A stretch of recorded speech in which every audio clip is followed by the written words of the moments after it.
Horas 31 minutos, hora oficial do Brasil, quarta-feira, 7 de outubro de 2020. Hoje é dia do compositor. Olá, muito bom dia. Começa agora o Liberal no ar pelas emissoras de rádio do Grupo Liberal, a Rádio FM Gold 94.7 e a Rádio Clube AM 580. Na internet pelo portal liberal.com.br. Você pode usar os canais de comunicação e as redes sociais para reclamar, denunciar e fazer sugestões de pauta. O telefone é o 34710400 ou mande um WhatsApp para a redação do Liberal 99271-2364. A apresentação de Leonardo Oliveira e Thalita Bristotti. Principais notícias do dia. Contágio por coronavírus desacelera e região pode ir para a fase verde. Problema em válvula interrompe retomada do abastecimento de água em Americana. Câmara aprova projeto que cria novas vagas na saúde para enfrentar a Covid-19. 6 dos 32 candidatos a prefeito da região são milionários. Coligação de Rafael Piovesan terá maior tempo de propaganda eleitoral em Santa Bárbara. E ainda nas eleições, entrevistas com candidatos a prefeito de Americana começam dia 26. Jornal Liberal no ar. Informação. Previsão do tempo. Agora 6 horas e 33 minutos e a repórter Maíra Torres vai trazer mais informações sobre a temperatura na nossa região, onde a sensação térmica pode chegar a 45 graus nos próximos dias. Esta quarta-feira deve ficar entre 22 e 40 graus em Americana, com tempo parcialmente nublado e chance de 5% de chuva. A sensação de calor intenso, na verdade, vai persistir na região metropolitana de Campinas, pelo menos até domingo, de acordo com a Coordenadoria Estadual de Proteção e Defesa Civil. O pico de calor severo será entre quinta e sexta, com sensação térmica variando entre 40 e 45 graus. A Defesa Civil alerta que a umidade relativa do ar atingirá níveis mais críticos e que a qualidade do ar pode piorar, principalmente nos grandes centros urbanos. Além de dificultarem a dispersão de poluentes, a baixa umidade do ar provoca o ressecamento das mucosas das vias aéreas, tornando a pessoa mais vulnerável a doenças respiratórias e infecções virais e bacterianas. Ela também favorece o aparecimento de problemas nos olhos, alergias e a desidratação, sendo um sério risco principalmente para crianças e idosos. A recomendação é que a população aumente a ingestão de líquidos, frutas e vegetais, mantenha os olhos e as vias nasais hidratadas, utilize umidificadores ou toalhas úmidas nos cômodos da casa, evite o uso do ar-condicionado para não ressecar ainda mais o ar e evite atividades físicas entre 11 da manhã e 5 da tarde. Maíra Torres para o Grupo Liberal de Comunicação. Trânsito. 6 horas e 34 minutos. As informações do trânsito com a repórter Paula Nakazaki. Oi, Paula, bom dia. Olá, Thalita, muito bom dia aos ouvintes. Tráfego fluindo de maneira bem tranquila aqui nas rodovias da nossa região. A rodovia Anhanguera tem bom fluxo de veículos, não há nenhum ponto de lentidão para quem segue em sentido capital. E a SP-304, a rodovia Luiz de Queiroz, tem uma movimentação um pouquinho maior, mas não há, porém, nenhum ponto de lentidão, não há nenhum congestionamento, tanto para quem tenta acessar a capital ou quem está do outro lado da rodovia para acessar a cidade de Piracicaba.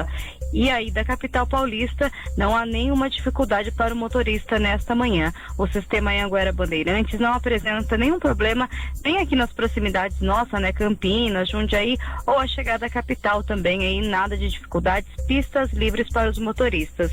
E começa às 7 da manhã o rodízio de placas de veículos, e com isso tem restrição de circularem nesta quarta-feira os carros que têm as placas terminadas em números 5 e 6. Paula Nakazaki para o Grupo Liberal de Comunicação. Muito obrigado, Paulo. Agora 6 horas e 36 minutos e a retomada do reabastecimento de água em Americana foi interrompida na noite de ontem. Uma válvula que faz parte da interligação da nova captação de água bruta do Rio Piracicaba se rompeu. A obra já estava sendo finalizada, quando por volta das 10h40 da noite ela apresentou problemas e se rompeu. Com isso, acabou inundando toda a caixa de comando. às 11 horas da noite, começou o esvaziamento da adutora de água bruta. Esse processo foi finalizado às 2 horas agora da madrugada para retirar toda a água da caixa, além da remoção de cerca de 54 parafusos para a instalação de uma flange cega, um tampão para conter esse vazamento. Até agora, a Artec, que é responsável pela obra, estava ainda concluindo a retirada desses parafusos. O DAI realizava a interligação da nova captação de água bruta do Rio Piracicaba, por isso foi necessário que o serviço fosse interrompido durante toda a terça-feira. A obra começou às 6 da manhã e terminou por volta das 6 da tarde. Essa obra serviu para conectar as estações. A antiga estrutura será retomada para ficar como uma reserva de emergência, mas essa obra acabou dando um problema, né, na válvula, e agora não tem ainda nenhuma previsão para quando o abastecimento de água vai ser retomado aqui na cidade de Americana, começando o Liberal no Ar, infelizmente, né, com uma notícia bem difícil para quem mora em Americana. A cidade já enfrenta problemas de falta d'água há muito tempo, né? A gente tem recebido diversas demandas, diversas reclamações, principalmente nesse calor, né? A gente sabe que o consumo acaba sendo ainda mais alto em períodos como esse, e daí, infelizmente, um problema nesse trabalho de retomada desse abastecimento, que acaba atrasando ainda mais a volta da água às torneiras nas casas de Americana.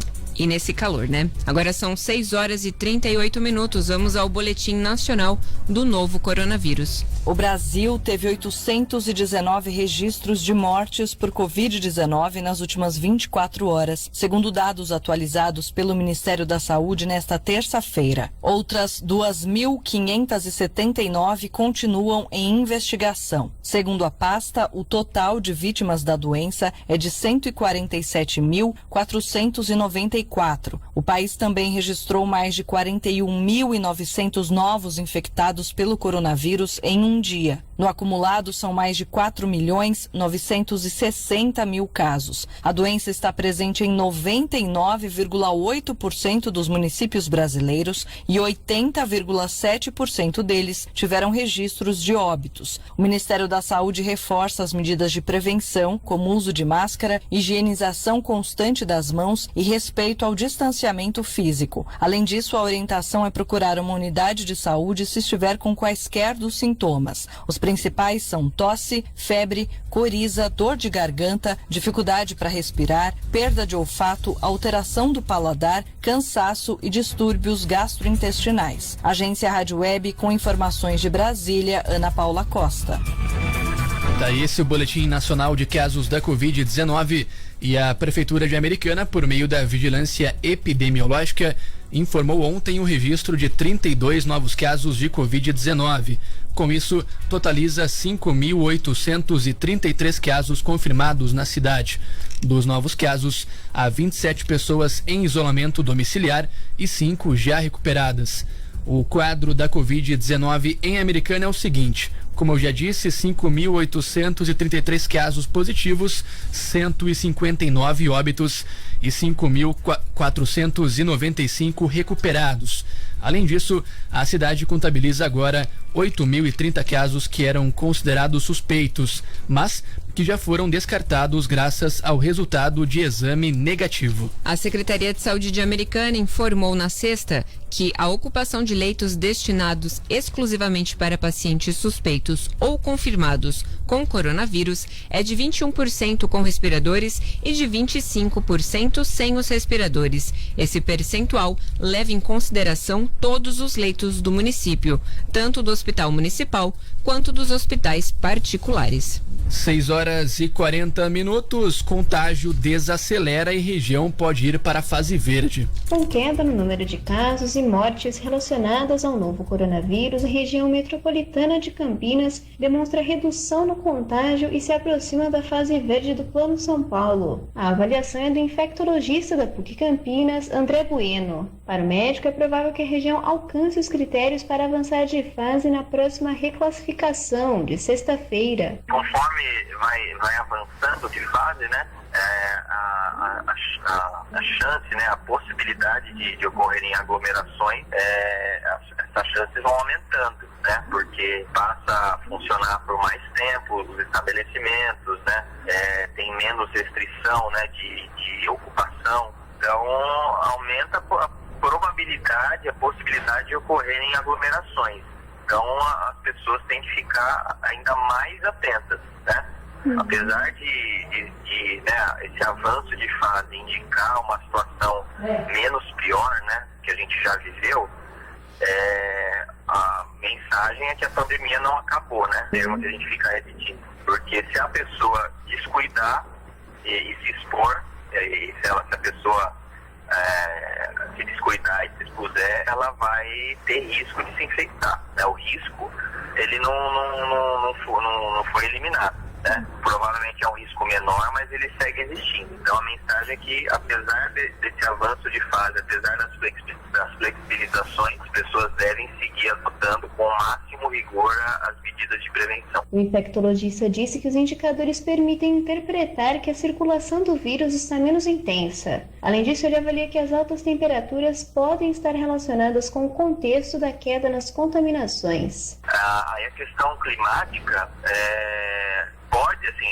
pelo que a gente tem visto, né, tem já uma sazonalidade, né, bem definida de circulação de vírus respiratórios, né? Isso no Brasil todo, né, de acordo com a região, a gente sabe mais ou menos, né, o período de maior intensidade de circulação de vírus respiratórios. E aqui o da nossa região estaria passando já também, né? Então pode ser que tenha esse componente, né, da própria sazonalidade de vírus respiratórios e a questão do clima, né, que imagino que esse nível, né, de temperaturas talvez não fosse algo esperado, né, previsto, né, mas como fator isolado não dá para usar, né, essa explicação, né, o conjunto de fatores e a questão climática pode eventualmente ajudar ou não.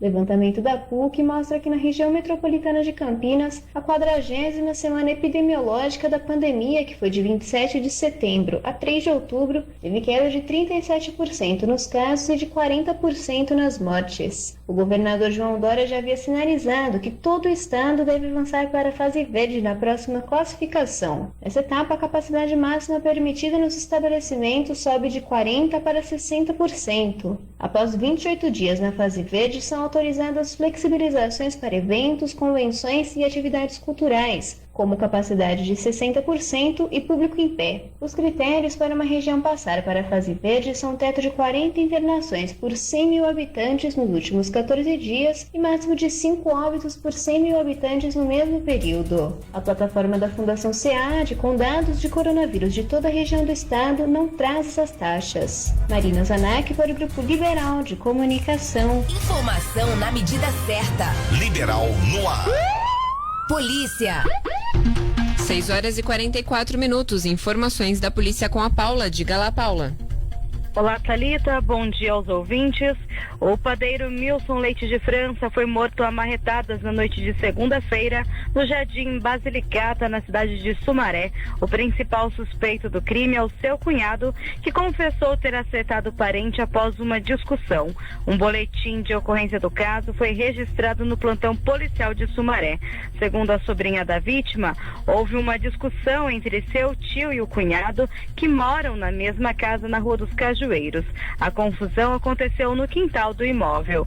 Milson teria sido atingido por vários golpes de marreta e depois ficou desacordado. Ele foi encontrado justamente pela sobrinha, que o levou até o Hospital Municipal Dr. Acílio Carrion Garcia, em Nova Odessa. O crime aconteceu por volta de 10 da noite de segunda-feira. Os policiais militares que atenderam a ocorrência informaram no registro policial que foram até a casa onde houve o crime e encontraram o suspeito, um coletor de material reciclável de 40 60 anos. Nesse contato, ele aparentou estar alcoolizado e confessou que houve a discussão e que acertou o parente com marteladas. Foi o que ele disse aí aos policiais. O martelo usado no homicídio foi localizado pelos agentes. Um adolescente que teria presenciado o desentendimento não foi encontrado para prestar depoimento. O suspeito pelo assassinato foi preso em flagrante e levado a uma unidade prisional. A Polícia Civil seguirá com as investigações para apurar as causas do homicídio. Paula Nakazaki para o Grupo Liberal de Comunicação. Muito obrigado, Paulo. Agora 6h46. Muita gente na nossa live no facebook.com/Grupo Liberal perguntando sobre a situação da água em Americana. A gente trouxe no começo do programa e a gente traz de novo para vocês. Na verdade, ontem estava sendo feito a interligação da nova captação de água bruta do Rio Piracicaba. Na conclusão desse trabalho, por volta de 10h40 da noite, uma válvula dessa interligação ela se rompeu. Com isso, acabou dando início a um grande vazamento de água. Por isso, segundo a Prefeitura de Americana, essa retomada ela foi interrompida. Para quê? Para, na verdade, que a água fosse tirada do reservatório, né, da adutora, e para que, no caso, a autarquia ela fizesse o quê? Colocasse um tampão para conter esse vazamento. Então, nesse momento, a atual etapa é a da retirada dos parafusos dessa estrutura para depois ser colocado esse tampão para aí sim conter esse vazamento. Então, esse problema nessa válvula acabou adiando essa retomada da volta à água às torneiras dos americanenses. E por enquanto, segundo a Prefeitura da cidade, não há uma previsão para que as torneiras voltem a ter água, pelo menos até que esse reparo, esse trabalho de colocar esse tampão seja finalizado. 6h47. O boletim epidemiológico de Sumaré informou mais 2 mortes provocadas pela pandemia do novo coronavírus, chegando a 242 óbitos. Uma das vítimas era um idoso de 72 anos que tinha comorbidades. O segundo óbito foi de um homem de 65 anos que também tinha outros problemas. Sumaré tem 6.218 confirmações da doença. Desses, 5.867 estão recuperados. E a Prefeitura de Hortolândia confirmou que chegou a 145 mortes provocadas pela Covid-19 na cidade. O novo paciente era um idoso de 82 anos que foi internado na unidade respiratória do Nova Hortolândia no dia 30 de agosto. Ele morreu no dia 3 de outubro. Segundo a Prefeitura, ele tinha comorbidades. A Prefeitura de Santa Bárbara também registrou mais uma morte pelo coronavírus, chegando a 179 no total. A vítima era um homem de 57 anos que morava na região do Jardim Europa. Santa Bárbara tem 5.000, na verdade, a cidade, né, tem 5.789 casos positivos, dos quais 5.487 estão curados. Há ainda outros 999 casos suspeitos na cidade e uma morte com investigação para a doença. Já Nova Odessa chegou a 889 confirmações da doença. Desses, 41 vítimas morreram, 394 estão recuperadas do vírus. 6h49. Contexto. A opinião do Grupo Liberal. No contexto desta quarta-feira, o editor executivo do Grupo Liberal, João Colossali, comenta o cenário do novo coronavírus em Americana. Muito bom dia, João. Bom dia, Leonardo. Bom dia, Thalita. Os efeitos da pandemia do novo coronavírus já dão sinais de arrefecimento em Americana. A tendência de queda nos casos, nas internações e nas mortes pelo vírus, que afetou o mundo todo, foi confirmada ao Liberal pela vigilância epidemiológica da cidade. Segundo o órgão da Prefeitura, a expectativa de que isso ocorreria, prevista semanas atrás, começou a se confirmar. Até agora, a Americana registrou 5.800 casos do novo coronavírus. Ao menos 159 pessoas morreram na cidade em decorrência da infecção pela doença. Depois de um aumento significativo de casos e mortes ter sido notado nos meses de julho e agosto, a Americana viu em setembro um avanço mais raso das infecções. Conforme o Liberal mostrou no último final de semana, no mês passado, a cidade teve o menor aumento percentual de confirmações e óbitos pela doença desde o início da pandemia. As internações também registraram queda, desocupando grande parte dos leitos reservados ao tratamento da Covid Covid nos hospitais públicos e particulares. Enquanto as estatísticas referentes ao coronavírus começam a pintar um cenário mais positivo, o que se vê nas ruas é uma normalização da rotina. Quase 7 meses após o início da quarentena, há um evidente cansaço da população de permanecer isolada. Por mais que a flexibilidade permita que grande parte do cotidiano seja retomado, é ainda imprescindível que atividades dos dias de pré-pandemia sejam retomadas com os cuidados que o momento ainda exige, como o uso de máscara, o contato social reduzido e a higienização constante. Por mais que o cenário seja melhor, o comportamento pouco conhecido do vírus e os relatos de novas ondas em outros países colocam a retomada em um clima ainda de incerteza. A flexibilização avança, mas por hora, as precauções não devem desaparecer da rotina da população. João Colossali para o Grupo Liberal de Comunicação. Polícia. 6h51, é com você, Paula. Olha só, Thalita, os familiares do menino João Miguel Alves de Doni, de 8 anos, que faleceu após levar um choque em uma confraternização familiar no condomínio residencial Parque da Floresta, em Sumaré, decidiram doar os órgãos da criança. A informação foi revelada nesta terça-feira ao Liberal pela tia Sandremari de Doni, irmã do pai de João Miguel. O acidente aconteceu no dia 27 de setembro e a criança ficou internada durante uma semana no Hospital Estadual de Sumaré. No último domingo, porém, teve a morte cerebral constatada, segundo a tia. De acordo com informações do boletim de ocorrência, no dia 27 de setembro, João Miguel estava deitado na beira da piscina com um dos seus tios, próximo a um spot de iluminação instalado no chão. Em certo momento, os dois sofreram uma descarga elétrica. Um outro parente conseguiu puxar o menino pelo braço, cessando a descarga. João ficou desacordado. Já o tio levantou e começou a realizar procedimentos para tentar reanimar a criança. Pessoas no local acionaram uma viatura do SAMU e também do Corpo de Bombeiros.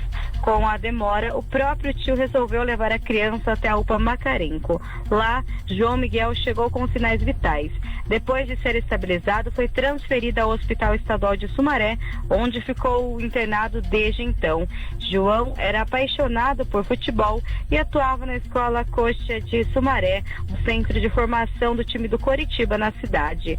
Até ontem não havia ainda informações sobre o horário e o local definido para velório e também sepultamento do João Miguel Alves, de 8 anos, que teve aí a morte cerebral constatada no último domingo, segundo informações dos familiares. Paula Nakazaki para o Grupo Liberal de Comunicação. Você está ouvindo Liberal no ar. 6h53. A gente está recebendo aqui algumas perguntas em relação à falta de água em Americana, principalmente da Viviane e da Helenice, perguntando por que o DAI não libera água durante a noite, pelo menos para quando a gente acordar ter água na nossa caixa, né? O problema é que ontem, das 6 da manhã até as 6 horas da tarde, a captação de água do rio ficou suspensa. Então, o DAI não captou água do rio para distribuir para a cidade inteira a água. Então, houve essa interrupção na retirada de água do rio, na captação de água do rio para distribuição para as caixas de água de toda a cidade, né? E aí agora, à noite, teve esse problema em uma válvula, então a captação de água segue interrompida desde ontem de manhã. Então, gente, a água provavelmente vai demorar um pouco para chegar na nossa casa, justamente porque o DAI não está captando a água do rio para fazer a distribuição para as casas, né? Para as casas de Americana. Agora 6h54 e os vereadores da Câmara de Santa Bárbara do Oeste aprovaram na sessão de ontem por unanimidade um projeto de lei que cria novas vagas para fisioterapeuta e técnico em raio-x no quadro de profissionais da Secretaria de Saúde. Na exposição de motivos, o prefeito Denis Andia afirma que a medida é necessária por conta da implantação de 10 leitos respiratórios no hospital de campanha, que funciona em um bloco do campus da Unimep em Santa Bárbara. O projeto de lei amplia o quadro existente em 10 profissionais para cada função, ou seja, fisioterapeuta de 15 para 25 e técnico de raio-x de 25 para 35. A Prefeitura argumentou que os cargos são necessários para dar sequência ao tratamento de pacientes contaminados com o novo coronavírus, especialmente na fase de recuperação respiratória e acompanhamento pós-enfermidade. Atualmente, 4 fisioterapeutas atuam no hospital de campanha. Os técnicos de raio-x estão lotados em outros serviços de retaguarda, como os prontos-socorros, que contam com anexos especiais para atendimento da Covid-19. As contratações serão avaliadas e realizadas de acordo com as necessidades do serviço. Segundo a Prefeitura de Santa Bárbara, já existe concursos públicos vigentes para ambos os cargos. O salário base para o fisioterapeuta é de R$ 3.656, enquanto que para o técnico de raio-x, o salário é de R$ 2.204. 6h56 e a MTU determinou a liberação dos benefícios do passe livre e meia tarifa aos estudantes e professores. Isso a partir de hoje, nas 5 regiões metropolitanas de São Paulo. Isso inclui as cidades da nossa região: Americana, Santa Bárbara do Oeste, Nova Odessa, Sumaré e Hortolândia. A autorização se deve à confirmação do governo do estado da volta às aulas presenciais, escalonadas também a partir de hoje. A liberação dos benefícios será automática para todos os estudantes que já contavam com a isenção total do pagamento da tarifa ou os que pagavam a condução com 50% de desconto antes da pandemia. Os alunos que poderão usar o passe livre e a meia tarifa deverão estar matriculados nos cursos médios, regular ou supletivo, técnico profissionalizante superior, pós-graduação, dentre outros. A exceção é para os cursos infantil e fundamental regular ou para quem está cursando o supletivo. Até o momento, somente os estudantes da área da saúde que atuam no combate à Covid-19 e aqueles que já frequentavam aulas presencialmente estavam autorizados a usar a isenção ou desconto nas linhas de ônibus intermunicipais. Os demais alunos estavam sem usar o passe livre e a meia tarifa desde a publicação de uma resolução publicada em março deste ano, devido à interrupção das aulas durante a quarentena. 6h57, Justiça anula nomeações para 26 cargos comissionados na Prefeitura de Nova Odessa. A Prefeitura de Nova Odessa acolheu 2 ações do Ministério Público e determinou que sejam anuladas as nomeações para 26 cargos comissionados criados pela Prefeitura da cidade. O entendimento da juíza foi de que as funções criadas eram técnicas e não de chefia. Por isso, deveria ter sido realizado um concurso público para preenchimento das vagas. Ainda houve a determinação para que os profissionais que ocupam 12 destes cargos sejam exonerados definitivamente. As 2 sentenças, dos dias 14 e 21 deste mês, foram proferidas em primeira instância pela magistrada Fernanda Cristina da Silva Ferraz Lima Cabra. A Prefeitura pode recorrer para tentar reverter o mérito da decisão em tribunais superiores. A administração alegou que os apontamentos feitos nas 2 ações, de 2017 e 2018, foram corrigidos por meio de uma lei complementar no ano passado. Na primeira ação,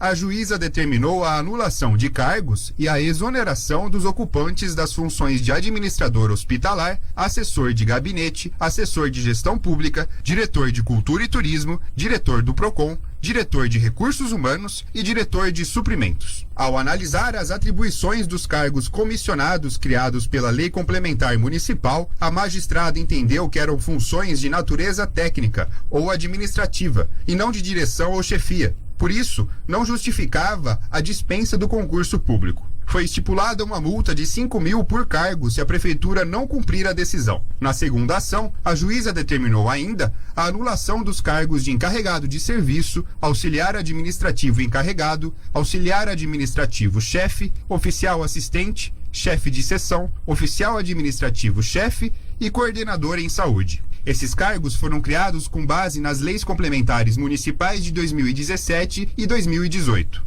O inquérito do Ministério Público também apontou, nesse caso, servidores ocupando funções técnicas em cargo de comissão e não de chefia. A magistrada acolheu o pedido do órgão acusador. Em nota, a Secretaria de Assuntos Jurídicos da Prefeitura de Nova Odessa, por meio do seu titular, Alessandre Passos Pimentel, informou que as ações de 2017 e 2018 foram julgadas em setembro, mas que todas as correções e ajustes legais de estruturação dos cargos ocorreram em 2019, por meio de lei complementar. A administração pública disse ainda que segue fazendo inspeção na estrutura dos cargos a fim de que possa cumprir as determinações contidas nas sentenças judiciais, caso haja qualquer cargo ou função ainda pendente de regularização. Heitor Carvalho para o Grupo Liberal de Comunicação. Jornal Liberal no ar. Clube Class, o clube de desconto do Grupo Liberal. Com o cartão do Clube do Assinante Clube Class, você tem acesso a descontos exclusivos. Acesse liberal.com.br e veja os descontos e os parceiros do clube. Eu tenho uma novidade incrível pra você. São Vicente Online. Agora você pode fazer suas compras no São Vicente pela internet. A gente escolhe com muito carinho e você recebe na sua casa ou retira na loja. É fácil, rápido e você aproveita todas as vantagens de comprar no São Vicente. Quer experimentar? É só acessar supersvonline.com.br e fazer sua compra. Supermercado São Vicente, agora online para você. Consulte a disponibilidade na sua região. Solar Americana Energias Renováveis. Há 10 anos ajudando nossos clientes a produzir sua própria energia. Energia solar fotovoltaica, energia solar para banho, piscina e sauna. Parcelamento em até 60 vezes. Agora com linha completa em materiais elétricos e hidráulicos. Breve uma loja completa. Solar Americana Energias Renováveis. Ligue 3648-4840. WhatsApp 991991368. Só no Esquinão Atacado você compra Coca-Cola PET 200ml 1,9 apenas. Preços válidos até quando durar o estoque. WhatsApp do Esquinão 993823366. Avenida Interdistrital Comendador Emílio Gomes 73, Distrito Industrial em Santa Bárbara. Old School. Muita história e música boa pra relembrar de grandes momentos. Old School by Julião Biagio. O programa toda sexta-feira às 9h aqui na FM Gold. A sua rádio. Jornal Liberal no ar. Informação. Agora 7h02. 72% dos consumidores vão às compras no Dia das Crianças. O cenário de incertezas trazido pela pandemia parece não ter assustado os consumidores dispostos a dar presentes nesse Dia das Crianças. Uma pesquisa realizada pela Confederação Nacional de Dirigentes Lojistas, CNDL, e pela Offerwise aponta que 72% dos consumidores devem ir às compras, índice não muito diferente do ano passado. A expectativa é de que o varejo movimente mais de 10 bilhões de reais, mesmo com a intenção maior do consumidor de economizar no valor da compra. O presidente da CNDL, José César da Costa, destaca que o Dia das Crianças é uma oportunidade para o comércio entender as tendências para o fim do ano. Mesmo com o cenário de retomada do país, o cenário ainda não está muito seguro, entendeu? Comparado com 2019. Temos alguns setores que ainda continuam aquecidos devido ao benefício que o governo deu, R$600, que agora vai passar para 300. Nós tivemos o 13º dos aposentados, né? Que a antecipação também foi muito benéfica para manter a economia aquecida.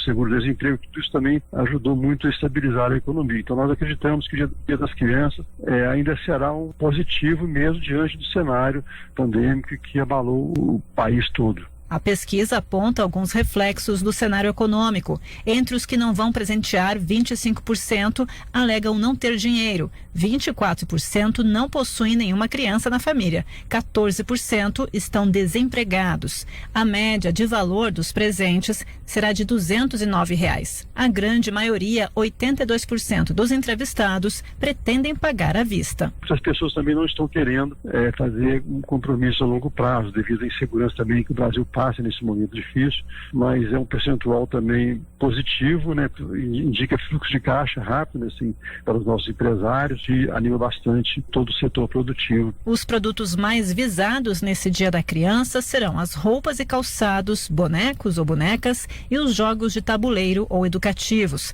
Os locais de compra mais citados pelos entrevistados são internet ou lojas virtuais, 34%, shopping centers, 31% e lojas de rua ou bairro, 24%. Agência Rádio Web de Brasília, Alexandra Fiore. 7h05. E para você que está chegando agora no Liberal no Ar, reforçamos a mensagem de que a retomada do abastecimento de água em Americana foi interrompida na noite de ontem por conta de um problema em uma válvula. Essa válvula apresentou problemas e se rompeu. Neste momento, o DAI está trabalhando na remoção de parafusos para instalar um tampão para conter esse vazamento e aí, depois disso, então, tentar retomar a captação de água do rio Piracicaba. Enquanto isso, seguimos sem água nas torneiras de Americana. 7:05. Polícia. 7h05 e a Paula Nakazaki volta novamente com informações policiais. Muito bom dia, Paula. Oi, Leonardo, bom dia. Um ajudante de pintor de 28 anos foi preso na segunda-feira em Nova Odessa após tentar fugir da polícia militar com um carro roubado. Ele foi flagrado em Campinas e alcançado apenas no município nova-odessense.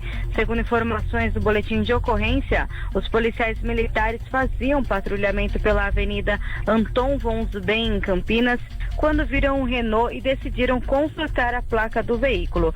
Foi constatado que tratava-se de um carro roubado no último dia 3 de outubro. Diante disso, foi dado o sinal de parada, o que não foi obedecido pelo condutor, que acelerou e fugiu em alta velocidade. O motorista acessou a rodovia Santos Dumont e posteriormente a rodovia Anhanguera, sentido interior. O homem foi alcançado pela polícia militar na praça de pedágio, já na cidade de Nova Odessa.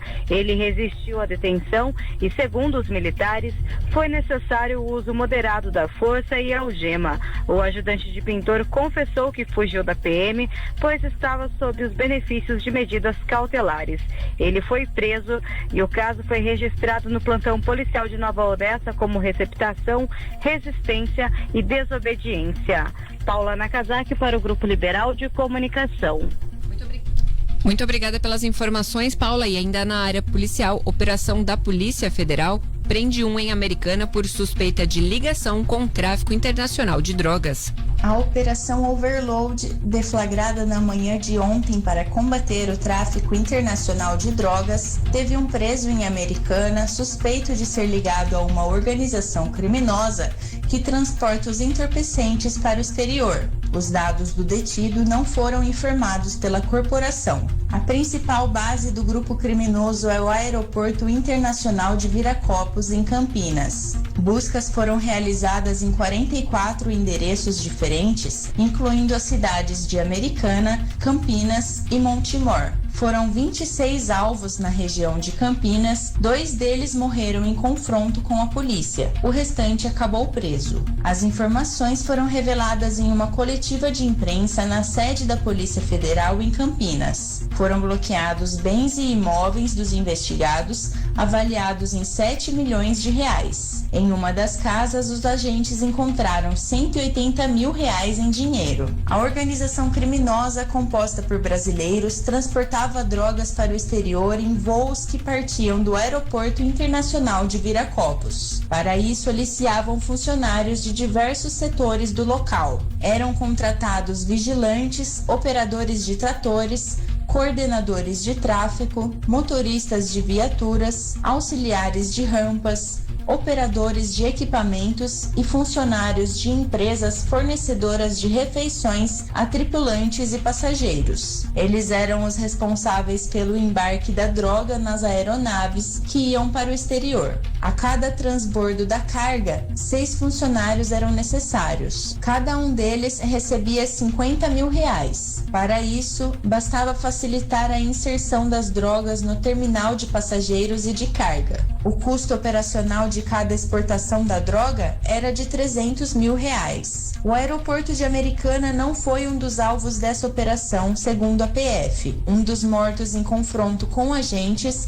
já tinha antecedentes criminais por um caso de homicídio e por roubo. O outro era proprietário de uma distribuidora de água em Campinas que usava o estabelecimento para lavagem de dinheiro. Nos 2 casos, a Polícia Federal instaurou inquéritos policiais para apurar as circunstâncias. Também foi descartado o envolvimento das companhias aéreas no esquema. Um policial militar e um policial civil também estavam entre os cooptados e foram presos. As investigações começaram em fevereiro de 2019, quando foram apreendidos 58 quilos de cocaína, na área de segurança do Aeroporto Internacional de Viracopos. Essa droga iria para a Europa. A partir disso, a corporação mapeou a atuação de toda a organização criminosa, identificando as lideranças. A organização criminosa também tinha um esquema para lavar o dinheiro ganho com o tráfico através da compra de imóveis, veículos, movimentações bancárias em nomes de terceiros e empresas no exterior. Tudo isso dificultou o rastreamento dos valores. Foram apreendidos 249 quilos de cocaína desde o início das investigações. Os bens imóveis, veículos, contas bancárias e empresas já identificados como pertencentes à organização criminosa estão sendo bloqueados e apreendidos nesta data. Isabela Rolouca para o Grupo Liberal de Comunicação. Você está ouvindo Liberal no ar.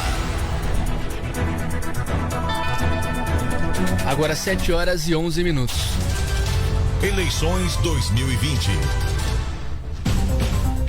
E as lojas de aplicativo de celular colocam à disposição uma nova versão do e-título com mais funcionalidades. O recurso eletrônico vai possibilitar a justificativa de ausência nas votações de 15 de novembro no primeiro turno e também no dia 29 de novembro, segundo, até 60 dias após cada pleito, por meio dos celulares e também tablets. Até a eleição, o e-título estará atualizado para que as justificativas possam ser apresentadas a partir do dia de votação por quem não compareceu, por estar fora do domicílio eleitoral ou impedido de ir à zona eleitoral. O e-título, desenvolvido pelo Tribunal Superior Eleitoral, também permite ao cidadão gerar certidões de quitação eleitoral e de nada consta de crimes eleitorais, além de fazer a autenticação de documentos da Justiça Eleitoral. O acesso ao aplicativo é gratuito e funciona em sistemas operacionais Android e iOS. 7h12. 6 dos 32 candidatos a prefeito na região são milionários. Entre os 32 candidatos a prefeito nas 5 cidades da região do Polo Têxtil, 6 informaram possuir patrimônio acima de R$1 milhão, enquanto 3 declararam não ter bens em seus nomes. Os dados estão disponíveis na prestação de contas das candidaturas na plataforma DivulgaCand, mantida pelo Tribunal Superior Eleitoral. A lista de bens de todos os candidatos a prefeito da RPT somam R$17.400.000. O maior patrimônio é da vereadora e candidata a prefeita de Americana, Maria Giovana, com R$2,5 milhões. A redução em relação ao pleito de 2016 é inferior a 1%. Entre os bens declarados estão aplicações em renda fixa, cotas de participações societárias em empresas, saldo em conta e dinheiro em espécie. Ao liberal, a candidata disse que já foi questionada por eleitores se precisava da política, em virtude do patrimônio. Entretanto, ela pondera que o assunto é abordado como algo positivo. Geralmente eu ouço sim, mas de uma forma positiva, assim, que as pessoas falam, olha, é bom saber porque isso significa que você não precisa da política por conta do dinheiro, né? Então eu ouço mais nesse sentido. Mas também não é nada muito recorrente, não. Na sequência aparece o ex-deputado estadual Chico Sardelli, que também disputa o cargo mais alto do executivo americanense e tem patrimônio de R$1.800.000. A lista de bens é diversificada e envolve ações, parte de prédios, terrenos, casas e até mesmo alguns veículos antigos, como um Fusca e uma moto Vespa da Piaggio. Entre os candidatos há um ex-milionário, o médico Nivaldo Luiz Rodrigues, o Dr. Nivaldo. Na eleição de 2016, ele declarou patrimônio de pouco mais de R$1 milhão. Já neste ano, quando ele disputa o cargo de prefeito de Nova Odessa, seus bens somam R$414 mil. Sim, um terreno, um vizinho da minha casa aqui, eu passei por nome das crianças, das minhas filhas. E a casa onde eu moro está financiada pela Caixa Econômica Federal. Ainda faltam 3 anos para terminar de pagar. Os dois candidatos com o menor valor declarado são Sargento Franco, de Hortolândia, e Cláudio José Schuder, o Leitinho, de Nova Odessa, ambos com R$54 mil. Existem ainda 3 candidatos que não possuem nenhum bem: Lourdinha Ginete, de Americana, Dr. Zanardi, de Hortolândia, e Professor Bi, de Nova Odessa. André Rossi para o Grupo Liberal de Comunicação. 7h14 e a série de entrevistas feita pelo Grupo Liberal com os candidatos a prefeito em Americana começa no próximo dia 26 de outubro. A definição da ordem dos concorrentes entrevistados foi definida ontem em uma reunião com um representante dos candidatos na sede do jornal. A definição aconteceu por sorteio. Kim, que concorre pelo Solidariedade, abrirá a série, que será encerrada pela petista Lurdinha Ginete no dia 6 de novembro. A série de entrevistas faz parte da tradicional sabatina, promovida pelo Grupo Liberal nas plataformas em que atua. Neste ano, as entrevistas vão ocorrer à noite, das 8h15 às 9h15 da noite. Elas serão conduzidas pelos jornalistas do Liberal e transmitidas pelas rádios Clube AM 580 e a FM Gold 94.7 e também por meio de vídeos ao vivo, lives, nas páginas do Facebook e do YouTube do jornal. No jornal impresso, as entrevistas serão publicadas no dia seguinte à realização, em formato de pergunta e resposta, com os principais trechos do bate-papo com o candidato. A íntegra da entrevista em vídeo vai poder ser acessada no site do Liberal ou a partir dos perfis nas redes sociais. No rádio, trechos da entrevista será veiculado nas edições do Liberal no Ar, que é transmitido diariamente aqui na Rádio Clube e também na Gold, entre 6h30 e 7h30 da manhã. Nas eleições, por conta da pandemia do coronavírus, as sabatinas terão protocolos específicos de segurança, que incluem o uso de máscara permanentemente pelos candidatos e jornalistas durante a entrevista, também a higienização dos estúdios e a limitação do número de assessores que vão acompanhar o entrevistado. E além de Americana, o Liberal entrevistará também os candidatos a prefeito que concorrem em Santa Bárbara do Oeste. No município, são 4 postulantes. Conforme definido em sorteio na segunda-feira, a ordem do dia das entrevistas será a seguinte: Dr. José no dia 19, Fabiano Pinguim no dia 20, Marcos Fontes no dia 21 e Rafael Piovesan no dia 22. 7h17. Coligação de Rafael Piovesan terá maior tempo de propaganda eleitoral em Santa Bárbara. A coligação Denis Andia, encabeçada pelo atual vice-prefeito e candidato ao cargo máximo do executivo em Santa Bárbara do Oeste, Rafael Piovesan, terá o maior tempo de propaganda eleitoral gratuita entre as 4 coligações da cidade. Os dados foram divulgados pela Zona Eleitoral 186 de Santa Bárbara do Oeste nesta terça-feira, com base nos relatórios de distribuição de tempo da rede do Sistema de Horário Eleitoral do Tribunal Superior Eleitoral. A propaganda eleitoral começa na próxima sexta-feira e vai até o dia 12 de novembro. No caso de Santa Bárbara, a programação será veiculada exclusivamente na rádio, já que não há televisão. São 2 blocos de 10 minutos. O primeiro, das 7 às 7h10. E o segundo, do meio-dia ao 12h10, sempre de segunda a sábado. Não há horário eleitoral aos domingos. Do total de cada bloco, o candidato lançado pelo atual prefeito Denis Andia terá, em média, 3 minutos e 34 segundos de propaganda, o que representa 39% do total. Na sequência, aparece a coligação Santa Bárbara Mais Humana, do vereador e prefeiturável José Antônio Ferreira, o Dr. José, com 2 minutos e 40 segundos, portanto, 26,6% do total. Já a coligação Juntos por Santa Bárbara, do ex-vereador Fabiano Ruiz Martinez, o Pinguim, terá 1 minuto e 45 segundos. O tempo reservado para o candidato expor suas propostas representa 17% do total. A última fatia pertence ao PSL, que lançou o suplente de deputado estadual Marcos Fontes para disputar o executivo. A duração será de 1 minuto e 41 segundos, ou seja, apenas 16,8% dos 10 minutos de cada bloco. Heitor Carvalho, para o Grupo Liberal de Comunicação. Jornal Liberal no ar. Informação. Polícia.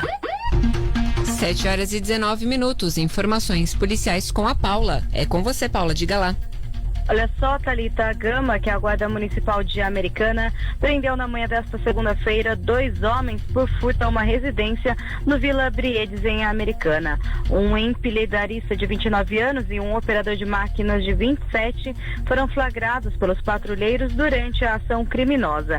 Depois de receber uma denúncia, a corporação foi até a casa na Rua do Alumínio e flagrou a dupla saindo do imóvel. No corredor estava um armário de cozinha.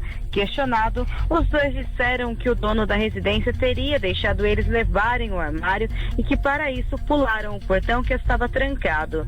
Segundo a Gama, esse suposto dono da casa que teria permitido a ação dos suspeitos era na verdade o filho da proprietária. A mulher afirmou aos guardas que o filho é usuário de drogas e que ele e os amigos já tinham levado objetos da casa para troca por entorpecentes. O filho, por sua vez, confessou que é usuário, mas alega que não permitiu a entrada dos suspeitos e que também não os conhecia. Os 3 homens foram levados até o plantão policial para o registro da ocorrência. O empilhadeirista e o operador foram presos em flagrante por roubo. Já o filho da dona da casa foi liberado para responder em liberdade. E a Gama também atendeu uma segunda ocorrência de roubo na noite de ontem na Vila Jones, em Americana. Segundo informações do boletim de ocorrência, um pedreiro de 64 anos foi contratado para vigiar 2 máquinas de rolo compressor ali na rua Florindo Sibim, no bairro Vila Jones, quando foi abordado por um indivíduo pedindo um copo de água. Ao entrar na residência, né, para buscar esse copo de água, o ladrão acabou ameaçando aí, fingindo supostamente armado, ameaçando e anunciou o roubo, e outras 2 pessoas também entraram na residência. Segundo o pedreiro, ele foi amarrado em um quarto de ferramentas e depois os 3 ladrões aí levaram as baterias, né, dessas máquinas, desses rolos compressores e também o celular da vítima. A vítima, porém, não soube dar muitos detalhes de como eram esses ladrões e também não há imagens de segurança que possam auxiliar aí na identificação desses 3 suspeitos envolvidos neste roubo na noite de ontem em Americana. O caso foi registrado na delegacia de Americana e será investigado agora pela Polícia Civil na tentativa de localização dos 3 suspeitos de roubarem aí as baterias dessas máquinas de rolo compressor no bairro Vila Jones, na cidade de Americana. Paula Nakazaki para o Grupo Liberal de Comunicação. Muito obrigado pelas informações, Paula. Agora 7h22. Saiba quais as características exigidas para quem busca recolocação no mercado de trabalho. Quais as características exigidas das pessoas que buscam recolocação no mercado de trabalho no ambiente pós-pandemia de Covid-19? Essa é uma pergunta que muita gente deve estar se fazendo diante dos desafios atuais. Uma das qualidades mais requeridas nesse cenário é a facilidade de adaptação às mudanças, tanto para quem busca uma vaga de emprego, quanto quem já está empregado e quer uma promoção. Uma outra característica bastante valorizada é a chamada plasticidade, ou seja, a capacidade de se moldar e se esticar ao máximo, para depois não voltar igual, mas melhor. Quem explica é Rafael Brazão, diretor de RH do C6 Bank. É o profissional que foi buscar alternativas de desenvolvimento e capacitação online, foi buscar novos mercados que eventualmente antes ele não enxergava como uma possibilidade. Então ele precisa ter uma prontidão em se preparar para o novo e de fato ter um certo quê de ser arrojado mesmo. O modelo atual de trabalho exige que os funcionários pensem no coletivo, entendendo as necessidades da empresa como um todo e não apenas da sua área. Dessa forma, conseguem identificar as oportunidades de novas parcerias dentro e fora da companhia. As empresas tendem a buscar também profissionais com empatia, ou seja, aqueles que se colocam no lugar do outro, respeitam os colegas e diferentes pontos de vista. Um exercício que precisa ser praticado diariamente. A pandemia mostrou pra gente que a gente só supera desafios desta magnitude se todo mundo pensar num coletivo, se todo mundo entender um lado do outro. Não adianta a empresa querer olhar simplesmente um lado da empresa, não adianta o profissional querer olhar só o lado do profissional, e muito menos eu como profissional não olhar o meu colega ao lado. Então todos nós, a gente tem que estar em sintonia para de fato a gente conseguir sair do outro lado e sair muito mais forte. O C6 Bank oferece diversas vagas para profissionais, principalmente na área de tecnologia. Para saber mais, basta acessar a página da empresa no LinkedIn e ir na aba Vagas. Na internet é possível encontrar uma série de cursos grátis na área de tecnologia. Agência Rádio Web de São Paulo, Carolina Cassola. 7h24. A OAB de Americana deu início a uma ação social comemorativa do Dia das Crianças e está recolhendo doações de brinquedos e roupas para crianças de até 12 anos. Esse recolhimento vai até sexta-feira. As doações serão encaminhadas para entidades de acolhimento e apoio das crianças. A ação é da diretoria e da comissão de eventos da OAB em Americana, com apoio da Caixa de Assistência dos Advogados de São Paulo. Como incentivo, as primeiras 100 crianças acompanhadas de responsáveis que forem até a sede da OAB de Americana para fazer a doação, elas vão ganhar uma lembrança. As doações recebidas vão beneficiar crianças amparadas pelas entidades Associação Americanense de Acolhimento, Lar da Mãe Esperança e COASEG, que é a Casa de Orientação e Assistência Social Ceareiros de Jesus. A OAB ressaltou que as doações podem ser de qualquer natureza, desde que estejam em bom estado.